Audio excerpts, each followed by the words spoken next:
Decisive اور اتنا اس کا ویٹ ہے، میں کیسے آپ تک اس بات کو پہنچاؤں. جو حج کرے فل یختم، تو بس اسے یہ چاہیے. فا، قرآن میں حرف فا کا استعمال، اس پر پوری کتابیں لکھی گئی ہیں. 56 پیجز کی کتاب فقط اس بات پر کہ فا کیا ہے. پڑھ کے بات کر رہا ہوں آپ سے. حرف فا کیا ہے، اس کے کتنے میننگز ہیں؟ اس کا ایک میننگ ہے ترتیب، یعنی سیکوینس. حرف فا سیکوینس کو بیان کرتا ہے. والعادیات ذبحا فالموریات قدحا، سرپٹ دوڑتے ہوئے گھوڑوں کی قسم کہ جب وہ دوڑیں تو چنگاریاں نکلیں. تو پہلے دوڑیں گے تو پھر چنگاریاں نکلیں گی نا، سیکوینس ہے یہ. حرف فا تحقیق کو بیان کرتا ہے، یعنی ایک ایسا کام کہ جس میں کوئی وقفہ نہیں ہے درمیان میں.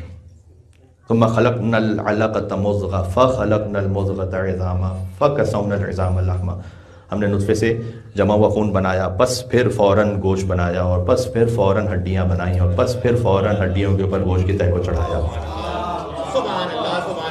فان نتیجے کے لیے بھی آتا ہے. اسی سے آگے فتبارک اللہ احسن الخالقین، تو اس کا نتیجہ یہ ہے کہ کیا ہی بہترین ہے وہ خلق کرنے والا پروردگار. فا دنیا ہے اس میں، ویسے تو قرآن کے ہر حرف میں دنیا ہے. ابھی تو میں نے ایک فا کے حرف کی بات کی ہے خالی. اس طرح میں ہم سے اور کیا عرض کروں، فا آتا ہے ایکسپلینیشن کے لیے، کبھی تفریع کے لیے. تفریح نہیں، تفریح یعنی ایک کام ہے اس کی اور کیا برانچز ہیں، برانچنگ کے لیے حرف فا استعمال ہوتا ہے. اب امام نے فرمایا اذا حج احدکم، جب تم میں سے کوئی حج کرے، فل یختم، لام یہاں لام امر ہے. فا نتیجے کے لیے ہے، بلکہ فا اصل میں اس تاکید کے لیے ہے.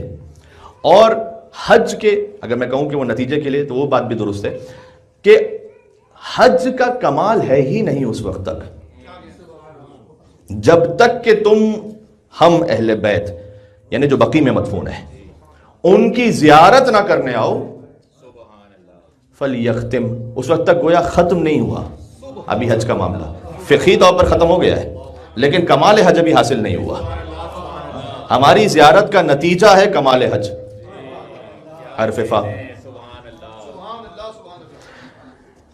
اب معمولاً اس زیارت سے کم توجہ رہتی ہے، اور چونکہ امام باقر علیہ السلام مدفون ہیں جنت البقیع میں، اس لیے میں نے موقع کو مناسب سمجھا کہ آپ سے یہ عرض کروں کہ جن پر حج واجب ہے، اب خیر حج ہی ایسا ہو گیا کہ پتہ نہیں کتنوں پر واجب رہا اور کتنوں پہ نہیں رہا، لیکن جن کے پاس گنجائش ہے وہ ضرور تشریف لے جائیں. اور آپ فرض کیجئے کہ پاکستان سے جا سکتے ہیں اور یہ آپ کے پاس امکان میں کہ استطاعت ہے کہ جائیں اور پھر واپس آئیں تو وہ بھی استطاعت رہتی ہے. اور اگر نہ جا سکیں تو پھر عمرہ کی سعادت. بہرحال جو جنت البقیع کی زیارت ہے، امام صادق السلام نے فرمایا کہ ہم چار جو جنت البقیع میں مدفون ہیں، میں چار ائمہ کی بات کر رہا ہوں اس وقت، سیدہ کون سلام اللہ علیہ کی قبر معلوم نہیں ہے کہ جنت البقیع میں ہے یا نہیں ہے، تو ہم چار ائمہ کی زیارت وہ حج کا کمپلیشن ہے. کیا بات ہے! کون سے چار ائمہ ہیں؟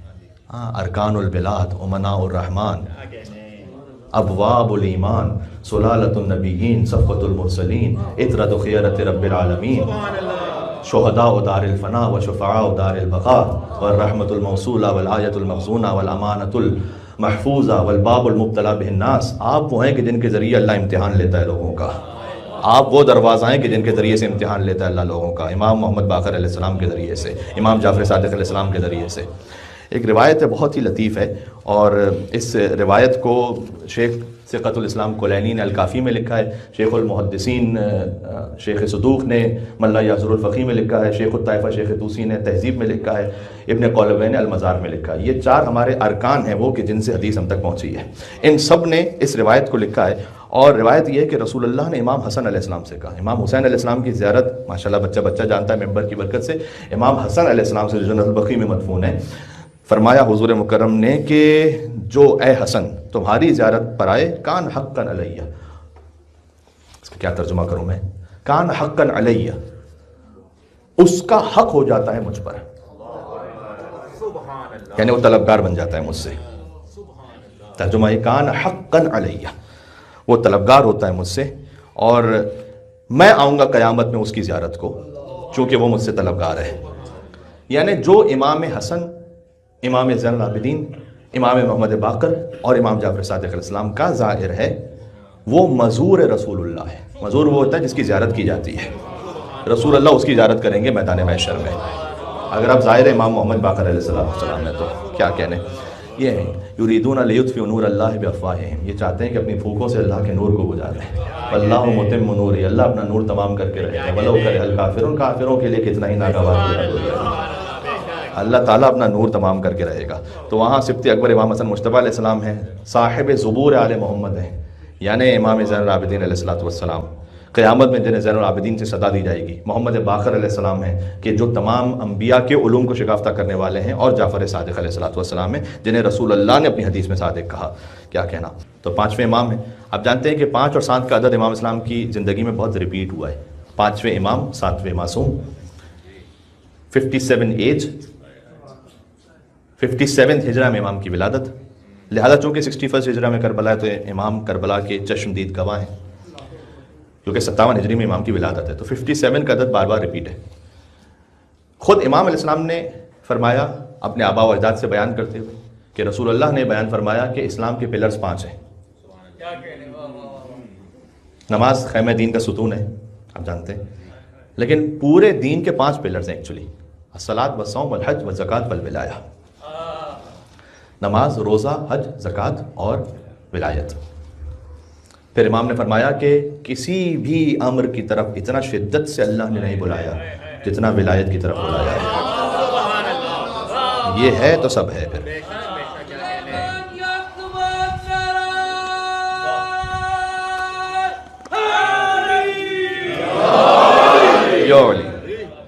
اس لیے کہ آپ جانتے ہیں کہ ہر فرض میں ریلیکسیشن ہے سوائے ولایت کے۔ ایک اور نقطہ آپ کے خدمت میں، تھوڑا سا اور گہرائی میں جائیں تو یہاں پر یہ تو سب جانتے ہیں، نماز مثلا قصر ہے سفر میں، روزہ معاف ہے مریض پر، حج صاحب استطاعت پر ہے، زکوٰۃ فقط صاحب نصاب پر ہے، ولایت سب پر ہے۔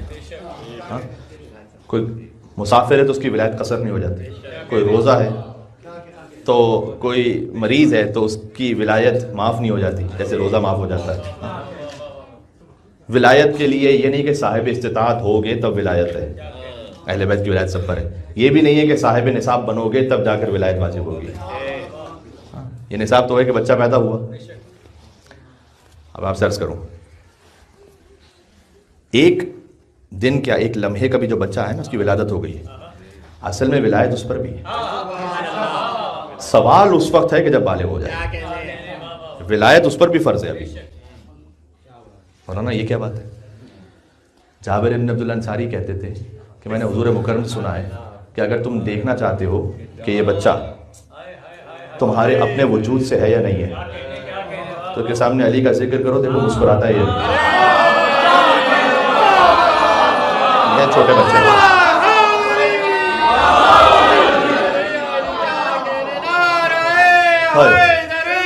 یا علی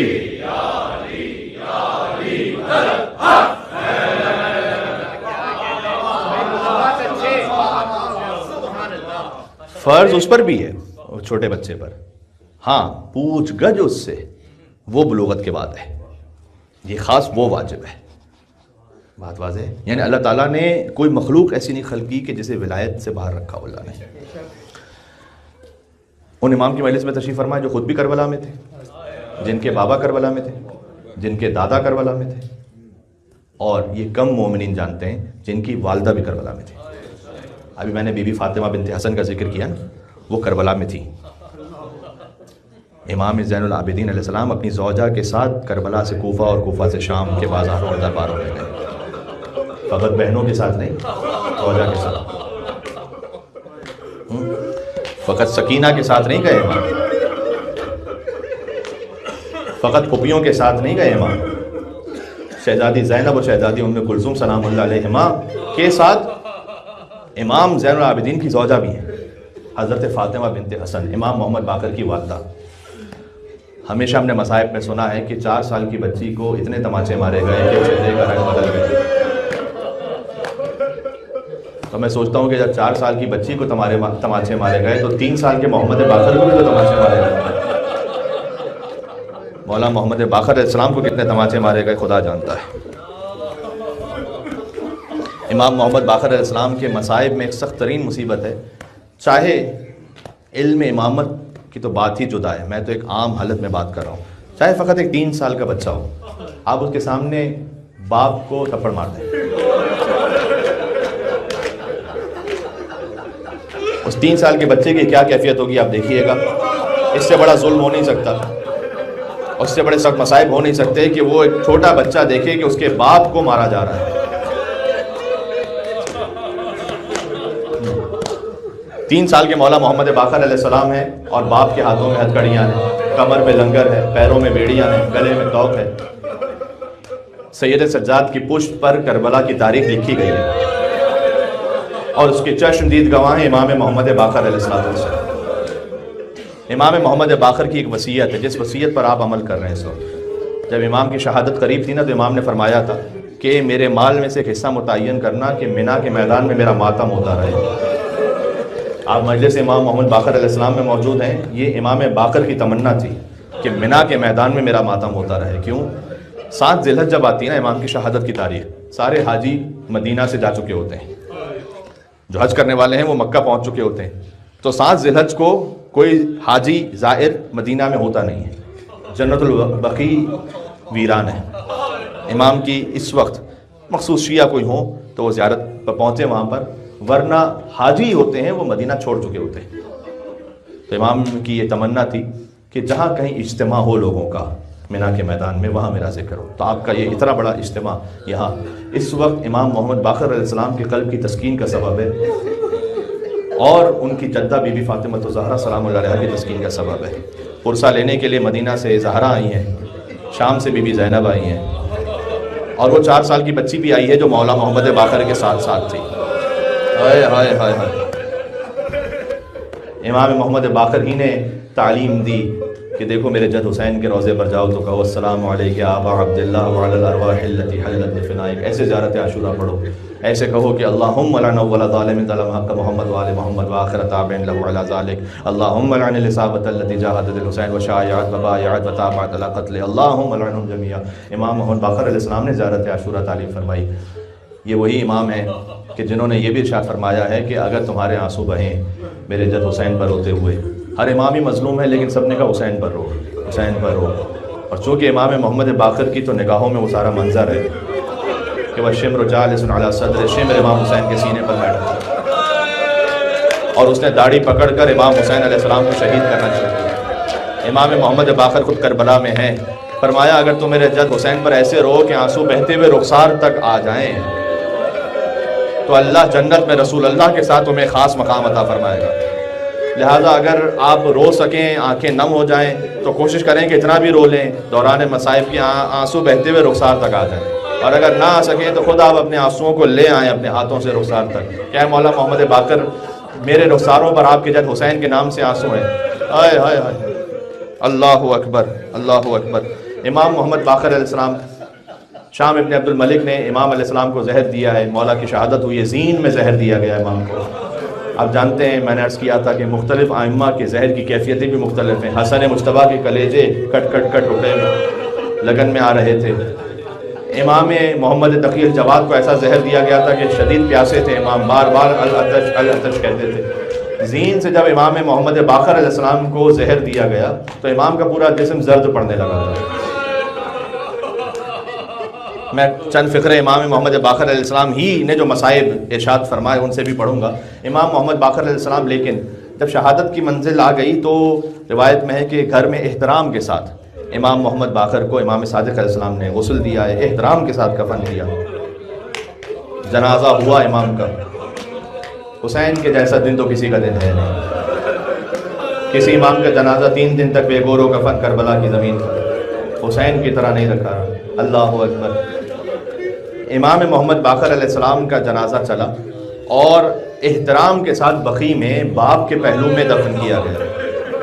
یاد ہے امام حسن علیہ السلام کے مصائب میں نے پڑھے تھے، جب وہ نانا کے پہلو میں آنا چاہتے تھے تو کسی نے دفن ہونے کی اجازت نہیں دی تھی، تیر مارے گئے، حسن مجتبیٰ کا جنازہ خون سے تر ہو گیا، وہ کفن خون سے تر ہو گیا۔ اللہ اکبر۔ لیکن امام محمد باقر علیہ السلام کا جنازہ جب جنت البقیع چلا تو ادب احترام کے ساتھ امام زین العابدین کے پہلو میں دفن کیا گیا۔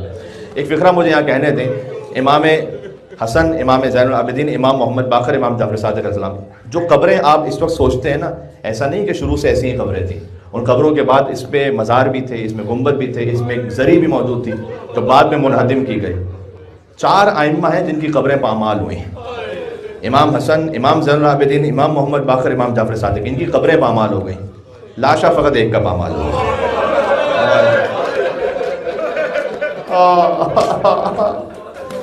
اس پامالی کی کیفیت بھی یہ تھی کہ ہر قبیلے والا آیا اور اپنے اپنے شہیدوں کے لاشیں اٹھا کر لے گئے۔ آخر میں ایک بہن دیکھ رہی تھی کہ کوئی سید کا لاشا بھی لے جائے گا، کوئی مظلوم کا لاشا بھی لے جائے گا، لیکن دائیں طرف کے گھوڑے بائیں طرف، بائیں طرف کے گھوڑے دائیں طرف، کم از کم 10 گھوڑ سوار لکھے ہیں، 10 گھوڑے ایک حسین کے بدن پر بار بار دوڑتے تھے۔ انہوں نے لوہے سے نال بندی کی تھی۔ اب عبداللہ حسین علیہ السلام کا جسم کچل گیا، ٹکڑے ٹکڑے ہو گیا، اس لیے جب بیٹی پہنچی نا باپ کے لاشے پر تو سینے پر سونے کی جگہ نہیں تھی، روایت میں کہ قدموں میں سر رکھا سکینہ نے، شام غریبہ قدموں پر سوئی۔ ایک روایت اور بڑی دل خراش ہے، شاید میں ممبر سے پہلی مرتبہ اس فقرے کو پڑھ رہا ہوں، خود امام محمد باقر علیہ السلام ہی کا فرمان ہے کہ میرے جد حسین کا لاشا، ابھی امام حسین علیہ السلام وقت آخر انتہائی شدید زخمی حالت میں، اور سر تا پا جب کوئی جگہ نہیں بچی کہ مزید زخم لگایا جا سکے، یا حسین کہہ کے رونا یہاں پر اپنے دل کو اگر کربلا پہنچا سکو، عرفہ کا موقع بھی ہے، دعا کرنا ہے کہ عرفہ کوئی کربلا میں نصیب ہو سکے۔ امام باقر فرماتے ہیں کہ جب زخم کا کوئی موقع نہیں بچا جس میں امام حسین علیہ السلام پر، تو نیزہ جہاں مارا گیا تھا اسی کے اوپر اور نیزہ مارا جاتا، تلوار جہاں ماری گئی تھی اسی کے اوپر اور تلوار ماری جاتی۔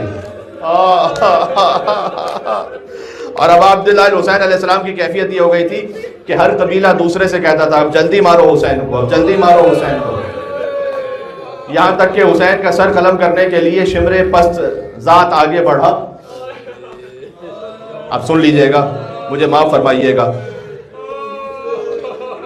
میں کہتے ہوئے جرت نہیں ہو پاتی، امام حسین زمین پر ہوں اور شمر امام حسین کے سینے پر دونوں اطراف میں پیر رکھ کر بیٹھ جائے۔ اب عبداللہ حسین علیہ السلام نے دیکھا، اس ملعون کو دیکھا، فرمایا کہ میں نے تیرے چہرے میں اپنے قاتل کی نشانی دیکھی ہے، میرے جد رسول اللہ نے مجھے بتلایا تھا کہ میرا قاتل کون ہے، میں نے تجھ میں وہ نشانی دیکھی ہے۔ اور اس نے کہا حسین تم نے میرے چہرے پہ وہ نشانی دیکھی ہے، اب میں تمہیں پلٹ دوں گا۔ امام حسین علیہ السلام کو پلٹ دیا اس نے۔ اگر سخت ترین کیفیت میں بھی کسی کو ذبح کیا جائے تو گلے سے ذبح کیا جاتا ہے، حسین پشت گردن سے ذبح ہونا شروع۔ کربلا میں صدا گونجی الا قد قتل الحسین بکربلا، الا قد ذبح الحسین بکربلا، جس کے دل میں جتنا دم ہے یا حسین کہتے ہوئے روتا جائے۔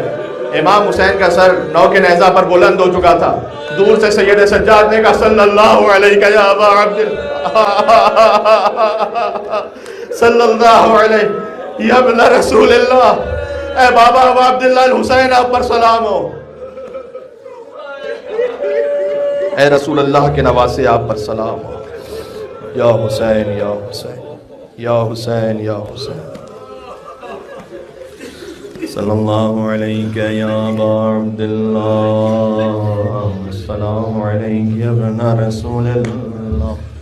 اور سلام پڑھ دیں جو خود امام باقر علیہ السلام نے تعلیم فرمایا ہے، السلام علی حسین وعلی علی بن الحسین وعلی اولاد الحسین وعلی اصحاب الحسین